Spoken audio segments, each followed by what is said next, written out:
ప్రపంచంలో ఉన్న కొన్ని జీవుల్ని చూసినప్పుడు ఇలాంటి వింత క్రియేచర్స్ ఈ భూమిపై నిజంగా బ్రతుకుతున్నాయా అనే డౌట్ ఖచ్చితంగా వస్తుంది. ఈ రోజు ఈ వీడియోలో అలాంటి మరికొన్ని వింత క్రియేచర్స్ ని ఈ వీడియోలో చివరి వరకు చూసి తెలుసుకుందాం. అలానే ఈ వీడియోకి ఒక లైక్ చేసి మన విరించి ఫ్యాక్ట్స్ యూట్యూబ్ ఛానల్ ని ఇప్పుడే సబ్స్క్రైబ్ చేసుకోండి. Tongue eating loves. కేవలం 1 ఇంచ్ మాత్రమే ఉండే ఈ పారాసైట్ ఈ సముద్రంలో ఉండే చేపలకి మాత్రం ఒక పెద్ద నరకాన్ని చూపిస్తుంది. ఈ పారాసైట్ చిన్నగా ఉన్నప్పుడు ఈ చేపల గిల్స్ ద్వారా లోపలికి వెళ్లి ఆ చేప నాలుకని పట్టుకుని అందులో ఉన్న రక్తం మొత్తాన్ని పీల్చేస్తుంది. చివరికి ఆ చేప నాలుక కుళ్ళిపోయి ఊడిపడిపోతుంది. అప్పుడు ఆ నాలుక ప్లేస్ లో ఈ పారాసైట్ సెటిల్ అవుతుంది. ఇలా జరిగినంత మాత్రాన ఈ చేప చనిపోదు. ఈ చేప ప్రతిరోజు తినే ఆహారంలో కొంత భాగం ఈ పారాసైట్ కూడా తింటూ రెండూ కలిసి బ్రతుకుతుంటాయి. ఇక ఆ చేప చనిపోయేంత వరకు ఆ చేపకి నాలుకగా ఈ పారాసైటే ఉంటుంది. కొంతమంది ఫిషర్ మ్యాన్స్ ఈ చేపలను పట్టుకున్నప్పుడు వాటి నోట్లో ఈ పారాసైట్ ని చూసి చాలా ఆశ్చర్యపోతుంటారు.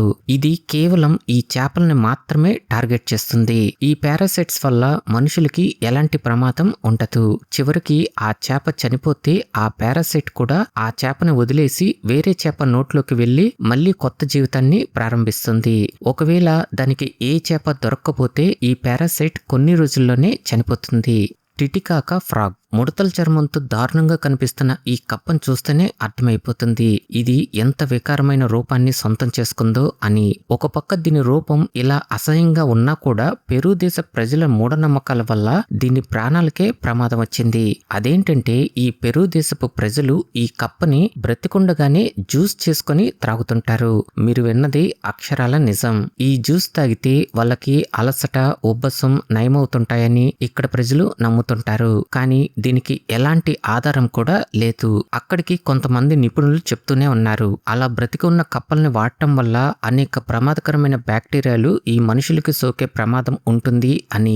ఇంకా ఈ కప్పని ఇలా చంపేయటం వల్ల వీటి జాతి కూడా అంతరించిపోయే స్టేజ్ కి వెళ్ళిపోయింది. మామూలుగా ఈ కప్పలు నేల మీదకి అస్సలు రావు. దాని జీవితం మొత్తం ఈ నీళ్ళల్లోనే గడిపేస్తుంది. ఇవి కేవలం సౌత్ అమెరికాలోని పెరూ మరియు బొలీవియాలో ఉన్న టిటికాకా అనే లేక్ లో మాత్రమే కనిపిస్తుంది. అందుకే దీనికి టిటికాకా ఫ్రాగ్ అని పేరొచ్చింది. ఐ ఇది కేవలం మడగాస్కర్ ఐలాండ్ లో మాత్రమే కనిపిస్తుంది. చూస్తానికి చాలా అసహ్యంగా కనిపిస్తున్న ఈ జీవిని మడగాస్కర్ ప్రజలు చంపేస్తున్నారు. ఎందుకంటే దాని చేతుకున్న మధ్యవేలు పొడవుగా సన్నగా ఒక ఎముకలా ఉంటుంది.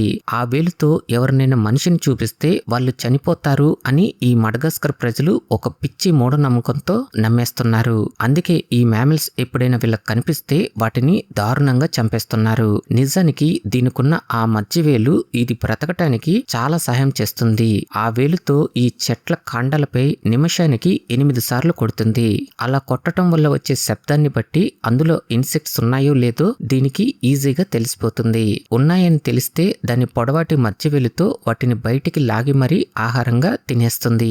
ఇది కేవలం రాత్రిపూట మాత్రమే వేటాడుతుంది. అంతేకాకుండా ఈ కోకోనట్స్ కి హోల్స్ పెట్టి అందులో ఉండే కొబ్బరిని వాటర్ని త్రాగటానికి కూడా ఇది బాగా ఇష్టపడుతుంది. ప్రకృతి దీనికింత అసహ్యమైన రూపాన్ని ఇచ్చినా కూడా ఇది ఎవరికి ఎలాంటి హాని చెయ్యదు.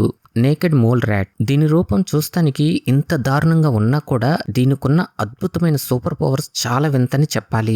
ఎందుకంటే దీని చర్మంపై యాసిడ్ పూసినా నిప్పు వెలిగించినా దీనికి ఎలాంటి నొప్పి అనేది తెలియదు. వీటి నరాలలో నొప్పిని మెదడుకి చేరవేసే సబ్స్టెన్స్ పి అనే రసాయనం వీటికి ఉండదు. అందువల్ల దీనికి ఎలాంటి బాధ అనేది తెలియదు. ఇంకా వీటికి క్యాన్సర్ వ్యాధి కూడా అస్సలు రాదు. వీటి చర్మంలో ఉండే హైలూరోనన్ అనే పదార్థం ఈ క్యాన్సర్ కణితి పెరగకుండా అడ్డుకుంటుంది. అందుకే సైంటిస్టులు క్యాన్సర్ కు మెడిసిన్ కనిపెట్టడానికి వీటిపై ఎక్కువ పరిశోధనలు చేస్తున్నారు. ఆఫ్రికాలో ఉన్న నేలలో సొరంగాలు తవ్వుకుంటూ బ్రతికే ఈ ర్యాట్ కి 18 నిమిషాలు ఆక్సిజన్ లేకపోయినా కూడా బ్రతకగలుగుతుంది. ఆ టైంలో మొక్కల్లాగా ఫ్రక్టోస్ ను శక్తిగా మార్చుకుని ఇది బ్రతుకుతుంది. విచిత్రం ఏంటంటే చీమలు, చెదపురుగులు, తేనెటీగలు వీటికి రాణి తేనెటీగ ఎలా ఉంటుందో ఈ ఎలుకల్లో కూడా ఒక రాణి ఎలుక ఉంటుంది. అది మాత్రమే పిల్లల్ని కంటుంది. మిగతా ఎలుకలన్నీ కేవలం సొరంగాలు త్రవ్వటం, ఆహారాన్ని తీసుకురావటం, ఇంకా ఈ రాణి ఎలుకని కాపాడుకోవటానికి పనిచేస్తుంటాయి. 32 సంవత్సరాల వరకు బ్రతికే ఈ ఎలుకలు వాటికున్న బలమైన పళ్ళతో ఎంతటి లోతుకైనా ఈ సొరంగాల్ని త్రవ్వేయగలవు. Turkey vulture. మామూలు పక్షులు అరుస్తున్నట్లు ఈ వల్చర్స్ అరవటానికి వీటి గొంతులో సిరింగ్స్ అనే అవయవం వీటికి ఉండదు. ఇది కేవలం ఒక పాము బుసకొట్టినట్లు శబ్దం చేస్తుంది. ఇంకొన్నిసార్లు కొన్ని వింత శబ్దాలు కూడా చేస్తుంది. ఆ శబ్దాలు కనుక రాత్రిపూట వింటే ఖచ్చితంగా ఎవరైనా భయపడాల్సిందే. ఒక్కసారి అది చేసే అరుపులు వినండి. ఈ వల్చర్ని చంపటానికి వీటి శత్రువులు దీనిపై అటాక్ చేసినప్పుడు ఇది ఎదురుదాడి చేయకుండా దాని కడుపులో సగం అరిగి ఉన్న భయంకరమైన వాసన వచ్చే మాంసాన్ని ఎదుట ఉన్న శత్రువులపై వాంతి రూపంలో విసిరేస్తుంది. ఆ భయంకరమైన వాసనకి దాని శత్రువులు అక్కడి నుంచి వెంటనే పారిపోతారు. ఈ వల్చర్స్ అనేవి స్కావెంజర్స్, అంటే ఇవి కేవలం చనిపోయిన జంతువులను మాత్రమే తింటూ ఈ అడవుల్ని చాలా శుభ్రంగా ఉండేలా చేస్తాయి. అంతేకాదు దీని కడుపులో ఉండే యాసిడ్ ఎంత శక్తివంతమైందంటే అది ఆంథ్రాక్స్, కలరా, బోటిలిజం మరియు రేబీస్ వంటి ప్రమాదకరమైన వైరస్ బ్యాక్టీరియాలను సైతం క్షణాల్లో జీర్ణం చేసి చంపేస్తుంది. అందువల్ల ఈ చనిపోయిన జంతువులకి ఎలాంటి రోగాలు ఉన్నా కూడా వాటిని తినటం వల్ల ఈ వల్చర్స్ కి ఎలాంటి ప్రమాదం ఉండదు. 6 అడుగుల పొడవు వరకు ఉండే దీని రెక్కల సహాయంతో మైళ్ళ దూరంలో చనిపోయి ఉన్న జంతువు వాసన కూడా ఇది చాలా ఈజీగా కనిపెట్టే అద్భుతమైన శక్తి దీనికి ఉంటుంది. ఇది సౌత్ అండ్ నార్త్ అమెరికాలో ఎక్కువగా కనిపిస్తుంటాయి. దూరం నుంచి చూసినప్పుడు దీని రూపం టర్కీ కోడిలా ఉండటం వల్లే దీనికి టర్కీ వల్చర్ అని పేరొచ్చింది. బ్లోఫిష్ 2013లో జరిగిన ఒక ఆన్లైన్ పోటీలో దీనికి వరల్డ్స్ అగ్లీస్ట్ యానిమల్ అనే బిరుదుని సొంతం చేసుకుంది. ఆ బిరుదు దీనికి ఎందుకు ఇచ్చారో దీని రూపాన్ని చూస్తుంటేనే మనకు అర్థమైపోతుంది. నిజానికి ఇది చాలా అందమైన చేప, కానీ దాని అందం కేవలం ఈ సముద్రంలో ఉన్నప్పుడు మాత్రమే. ఎప్పుడైతే ఈ సముద్రం బయటకు వస్తుందో అప్పుడు దాని రూపం ఇంత అసహ్యంగా మారిపోతుంది. ఇలా ఎందుకు జరుగుతుందంటే ఈ చేపలు ఏకంగా 4000 అడుగుల లోతులో బ్రతుకుతుంటాయి. అందువల్ల దీని బాడీకి స్కేల్స్, బోన్స్ ఇంకా బలమైన కండరాలు కూడా ఏమీ ఉండవు. దీని శరీరం మొత్తం ఒక రకమైన జెల్లీ లాంటి పదార్థంతో నిండి ఉంటుంది. అందుకే ఈ ఫిషర్మెన్స్ వలలు వేసినప్పుడు పొరపాటున ఇది ఇలా మనుషుల మధ్యలోకి వచ్చి దాని రూపం ఇంత అసహ్యంగా ఉండేలా కనిపిస్తుంది. అందువల్లనే దీనికి బ్లోబ్ ఫిష్ అని పేరొచ్చింది. ఆస్ట్రేలియా, న్యూజిలాండ్, పసిఫిక్ మహాసముద్రాల లోతుల్లో బ్రతికే ఈ చేప ఏకంగా 130 సంవత్సరాల వరకు బ్రతకగలదు. ఈ చేప వల్ల మనుషులకి ఎలాంటి ప్రమాదం ఉండదు. ఇంకా దీని రూపం వల్ల దీన్ని తినటానికి కూడా ఎవ్వరూ ఇష్టపడరు.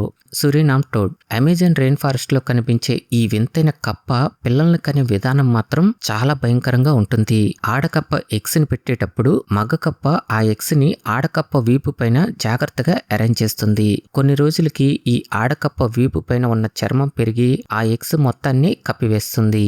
అలా 4 నెలల తర్వాత ఏకంగా చిన్న కప్పలుగా మారి దాన్ని తల్లి చర్మాన్ని చీల్చుకుంటూ ఆ హోల్స్ లో నుంచి ఈ కప్ప పిల్లలన్నీ ఒక్కసారిగా బయటకు వచ్చేస్తాయి. ఆ విజువల్ చూడటానికి కొంతమందికి వింతగా అనిపిస్తే మరి కొంతమందికి మాత్రం చాలా భయంకరంగా అనిపిస్తుంది. వింత ఏంటంటే ఆ పిల్లలన్నీ బయటకు వచ్చాక ఆ కప్ప వీపు భాగం చాలా అసహ్యంగా కనిపిస్తుంది. కానీ కొన్ని రోజుల్లో ఆ చర్మం మొత్తం ఊడిపోయి దాని పాత చర్మానికి వచ్చేస్తుంది. ఈ కప్పని పీపా పీపా అనే పేరుతోనే ఎక్కువగా పిలుస్తుంటారు. దీని రూపం నీటిలో ఒక కుళ్ళిపోయిన ఆకు రూపంలో ఈ నీళ్ళల్లో కలిసిపోయి ఉండటంతో దీని శత్రువుల నుంచి కూడా ఇది చాలా ఈజీగా తప్పించుకుంటూ బ్రతుకుతుంది. ఓకే ఫ్రెండ్స్, ఈ వీడియో నచ్చితే మీ ఫ్రెండ్స్కి తప్పకుండా షేర్ చేయండి. అలానే మన ఛానల్ని ఇంకా సబ్స్క్రైబ్ చేసుకోకపోతే ఇప్పుడే వెంటనే సబ్స్క్రైబ్ చేసుకోండి.